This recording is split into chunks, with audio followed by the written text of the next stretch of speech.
Invitée dans l'émission C'est à vous le 3 janvier 2021, Carla Bruni a évoqué sa vie, sa carrière mais également sa relation avec Nicolas Sarkozy.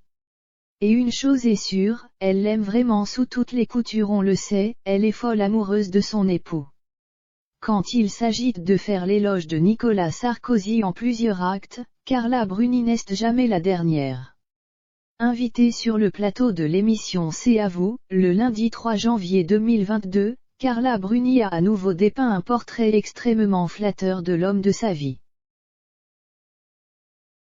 Mais dans la liste des nombreuses qualités de notre ancien président de la République, la chanteuse a évoqué certains très étonnants, notamment le fait qu'elle adorait le voir échouer dans sa vie professionnelle. Savoir perdre, c'est pas rien dans la vie. La chose que j'aime le plus dans la carrière politique de mon mari, c'est quand il perd, a-t-elle expliqué à Anne-Elisabeth Lemoine, des étoiles scintillantes dans les yeux.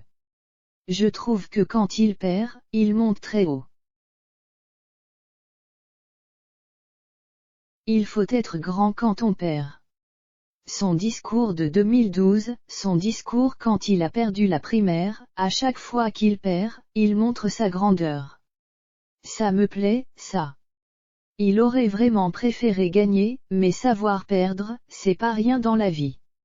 Au détour d'une question, elle a toutefois précisé que pour d'évidentes raisons, Nicolas Sarkozy ne reviendrait plus à la vie politique. Il va falloir trouver autre chose à admirer chez lui, il est son pilier, son roc depuis tant d'années. En couple avec Nicolas Sarkozy depuis 2008, Carla Bruni a formulé cet amour en chanson, notamment avec le titre Mon Raymond, mais également en chair et en os. Le 19 octobre 2011, elle a accouché de leur fille, Julia, point d'orgue de leurs sentiments si fous. Ces dernières semaines, bien sûr, l'artiste de 54 ans a eu grand besoin de se blottir contre l'épaule de son tendre époux. Privée de son grand-fils Aurélien, issu de sa relation avec Raphaël Antovan, elle a notamment passé une partie des fêtes de fin d'année à se ronger au sang, sa maman Marisa Borini ayant été hospitalisée. Heureusement, Nicolas était là.